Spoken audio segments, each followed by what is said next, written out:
What's going on, vinyl community? Welcome to another Sunboxing with the Record Spinner. In today's episode, I'm going to be doing an unboxing of the Genesis 1983 to 1998 10-disc box sets. I have been covering this sort of series of Genesis box sets within the Sunboxing series quite often this year. Started off with the 1970 to 75 box, which covered the Peter Gabriel years. Then there was the early Phil Collins stuff from 76 to 82. And now we are wrapping up the studio catalog with 83 to 98. This covers the tail end of Phil Collins' tenure with the band, back when they were filling up stadiums and having all kinds of big hits. And then that all came to a halt, and then Ray Wilson stepped in, and not much else happened kind of after that. Also, I gotta say, the views on these Genesis unboxings have been remarkably well, which is kind of giving me the incentive to kind of finish up the series. I'm not quite sure if it's because of the fact that these box sets are indeed out of print, or maybe it's down to the fact that you Genesis fans are a passionate bunch, myself included. Literally, I would say Genesis is probably my second all-time favorite progressive rock band. I absolutely love these guys. I loved collecting these sets when I was a teenager. I'm glad that I still have them, and that I get to share them with all of you out there in YouTube land. So enough of the chit-chat. Let's jump into what this video is all about, and just like so, I will be switching angles. Okay, so here is the front of the set, and as you see, we kind of have a sort of red marble kind of hue to this set. There's that Genesis logo with the sort of artwork renderings implanted within the letters, and located around the box is that logo with each album represented. So this side has We Can't Dance, Invisible Touch, the self-titled / Mama album, and then Calling All Stations, and then this side is blank right here. So opens up the same, just like the others. First off, here is the sort of spec sheet that kind of wrapped around the box, kind of like this when it was in the shrink wrap. And it just breaks down the contents of the albums that it contains, as well as a track list for the extras disc that comes with the set, which is exclusive to the box set. There's the other side of it, so I kind of just slide that right in here. And first, we'll look at the first album that's included in this set, and that is, of course, the self-titled album, Genesis, otherwise known as Shapes, or the Mama album, since it features the song Mama, as well as That's All, Home by the Sea, Second Home by the Sea, Illegal Alien. Those were all the main hits. It's funny enough, the first half of the album is basically just all hits, and then you have the album cuts taking up the other half. And then, so of course, on CD and DVD, we have 5.1 mixes, we have Nick Davis stereo mixes, and then as for the visual extras, we have music videos for those tracks, interview with the three guys from 2007, video footage of the Mama tour rehearsal, which is interesting, and then we also have some like photo gallery style programs of the tour, as well as the 6 of the Best reunion with Peter Gabriel from 82, which is pretty cool. So opens up like this, and here you basically have the sort of custom center label from the original vinyl pressing, taking up the CD and DVD. The DVD is underneath, but I have to replace the jewel case. It's kind of falling apart a little bit. And then as you see on the back of the book, we basically have that back cover, but just without the text. And then essentially it's the vinyl inner sleeve just kind of spread out throughout the book, which is pretty cool. Kind of enlarges the photos and graphics a little bit, as opposed to them kind of being squashed down in scale and size within the original artwork. And then we have the credits and track list for both the CD and DVD contents I've already mentioned. So that is the self-titled album. And then next up we have Invisible Touch. This one has all the heavy hitters on it in terms of the hits. Of course, you get the title track, Tonight, Tonight, Tonight, Land of Confusion, In Too Deep, and Throwing It All Away. And then also, while they were churning out hits, they also had some big stage favorites like Domino, The Brazilian. Yeah, this album is literally one of those ones that kind of plays like a greatest hits almost.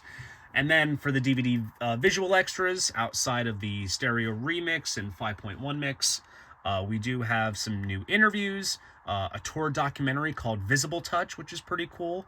Behind the scenes of the Land of Confusion music video, which is pretty cool. We have an OGWT Rock Around the Clock TV program, and the 1986 tour program photo gallery, which is cool. Opens up, we basically have that back cover without the text. We got the orange variant of that center label, and then same on the back side with the green. There's the band photo, which I believe this photo appears on one of the sides of the original printed inner sleeve from the vinyl pressing. And essentially, we kind of have that center label graphic spread out with all the lyrics there. Pretty simple for the most part. And then track list for the CD and DVD and all the credits.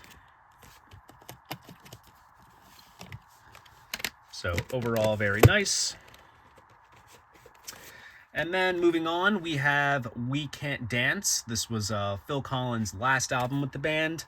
And I hate to say it, this is one of those albums that kind of falls victim of the CD era, where you have so much space on the disc, how much music can you put in?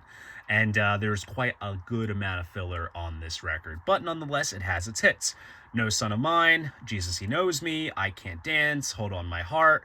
But yet you have some cool stage like staples and classics like Driving the Light Spike, Fading Lights, Dreaming While You Sleep. So there's a good, like, I would say 8-track album maybe in this. Maybe I'll do a video on that in the future.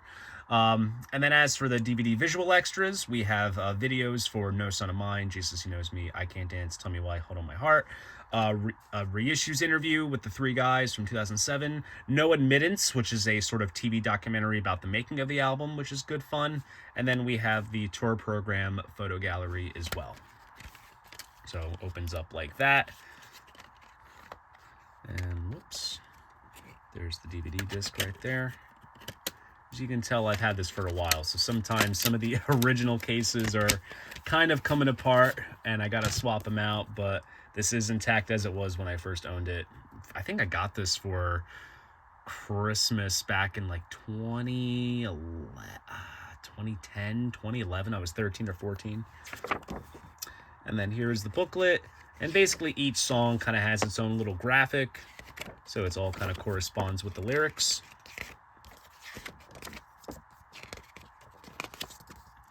Then we got some band photos there.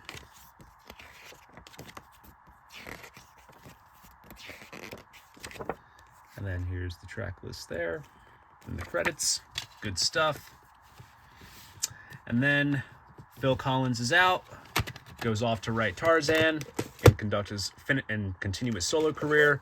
And in comes Ray Wilson for Calling All Stations. As of right now, this is Genesis' last album. Not gonna lie, there are some good songs on here. Congo was like the quote-unquote hit. Shipwrecked is great. Not About Us. There Must Be Some Other Way. I mean, this album has some good songs, but when you lose Phil Collins, it's tough to kind of bounce back. So, does feature a remix as well as a 5.1 mix. You get music videos for Congo, Shipwrecked, and Not About Us. You also get interviews with Tony, Mike, and Ray. And then you also have the Calling All Stations electronic press kit from '98, so it's kind of like a little mini documentary hyping up the album. And then you get some live performances of the title track from Rockin' Park, as well as There Must Be Some Other Way and the Dividing Line from Polish Television from '98, as well as a photo gallery of the tour program. So, same deal. Vinyl center label, DVDs on the bottom, case is falling apart. And here is the booklet, and it's essentially the back cover without the text. And then we have all the lyrics kind of spread out. To be honest with you, with some of these later albums, I'll have to double check the original CD releases, because I'm not quite sure, especially with albums like Invisible Touch, We Can't Dance, and this one. I don't know how much these differ from the original CD versions. They very well just could be the same or slightly adapted a little. I'm not quite sure. I'll have to take a look. But as you see, lyrics, some graphics, track list, and credits. And that's that. And now moving on to the last bit of the box, and that is the extra tracks. So this kind of comes in its own little hardbound book style packaging. In here we have various elements from each of the albums artwork-wise.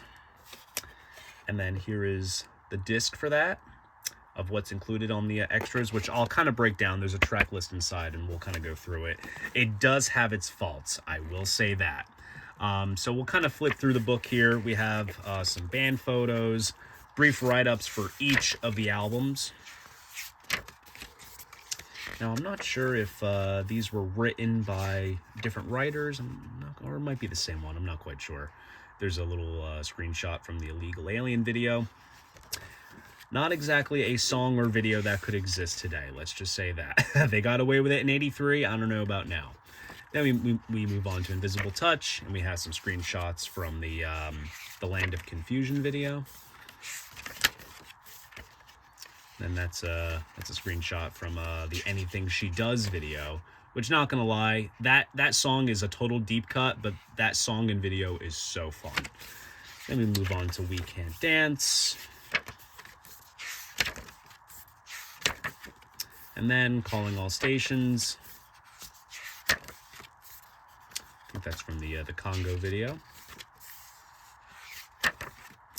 Then we go on to the extra tracks. There's a little shot from the week, the I Can't Dance video, the infamous walk, pretty much.